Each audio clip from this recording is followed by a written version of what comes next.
terkait dengan pelayanan makan bergizi ini, kita mulai dari set menu yang dibuat setiap minggu oleh para ahli gizi di setiap satuan pelayanan pemenuhan gizi. Seperti kita ketahui bahwa Badan Gizi tidak menetapkan standar menu nasional, tapi Badan Gizi menetapkan standar komposisi gizi. Dan di setiap tahapan, mulai dari menu disiapkan setiap minggu, akan timbul kebutuhan bahan baku.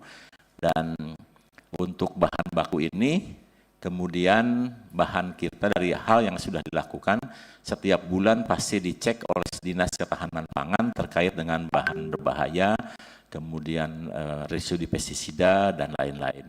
Dan kemudian kami masak, dan di setiap tahapan ini ada SOP yang sudah kami siapkan, termasuk kemudian kami menyimpan masakan itu di satuan pelayanan pemenuhan gizi ketika makanan ini dikirim ke sekolah atau ke rumah. Jadi untuk ibu hamil, ibu menyusui anak balita kita kirim ke rumah, sementara untuk anak sekolah dan santri kita kirim ke sekolah atau di pesantren masing-masing.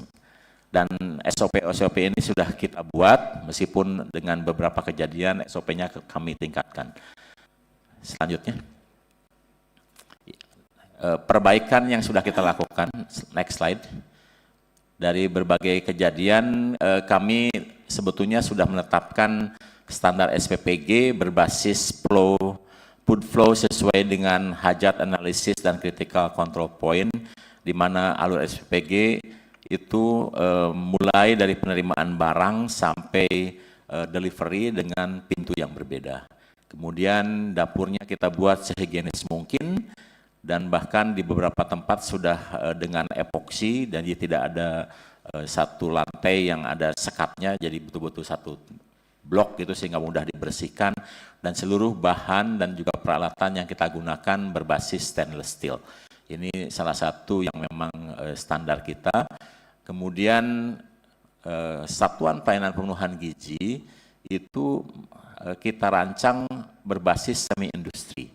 Jadi saya melihat dari lapangan kemarin ada beberapa yang menjadi mitra dari catering, terpaksa harus kita upgrade karena catering dari masyarakat masih terlalu sederhana, sehingga memang harus mengikuti standar yang kita tetapkan, termasuk ruangan-ruangan untuk lean management, di mana nanti ada barang masuk, kemudian ada penyimpanan basah, penyimpanan kering, kemudian refrigerator, kemudian seluruh pelatan kita buat sedemikian rupa bermacam-macam. Jadi misalnya talenan yang digunakan untuk daging itu tidak boleh digunakan untuk sayur, dan sehingga masing-masing ada peruntukannya termasuk pisau dan lain-lain.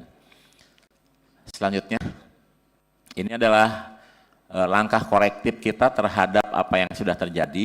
Dari kejadian yang ada, kita tahu sebetulnya gangguan kesehatan dari manfaat pertama bisa disebabkan karena bahan baku tidak baik. Jadi ada bahan baku yang memang sudah tidak layak disajikan, kemudian akhirnya kita tingkatkan sekarang itu bahan baku harus selektif dan harus fresh.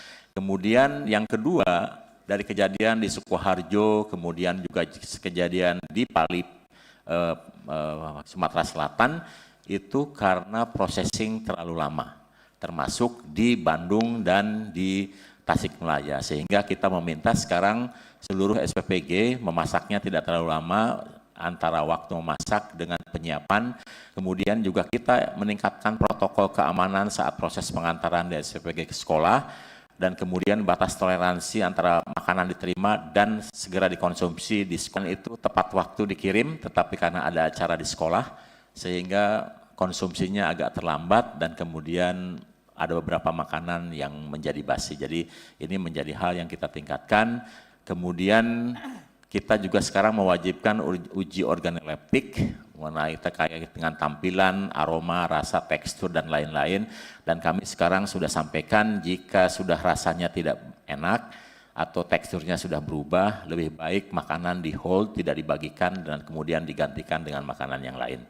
Dan kemudian dari beberapa kejadian yang terjadi di lapangan, baik itu di Bogor, di Cianjur, kemudian di Bandung, di Tasikmalaya, itu kejadiannya justru terjadi pada satuan-satuan pelayanan yang sudah 3-4 bulan melakukan distribusi makanan. Jadi ada kesan bahwa ini menjadi kebiasaan dan kemudian kami putuskan agar melakukan penyegaran dan sekarang setiap 2 bulan penjamah makanan tersebut kami kumpulkan untuk diberi pelatihan untuk meningkatkan pengetahuan dan juga keterampilannya.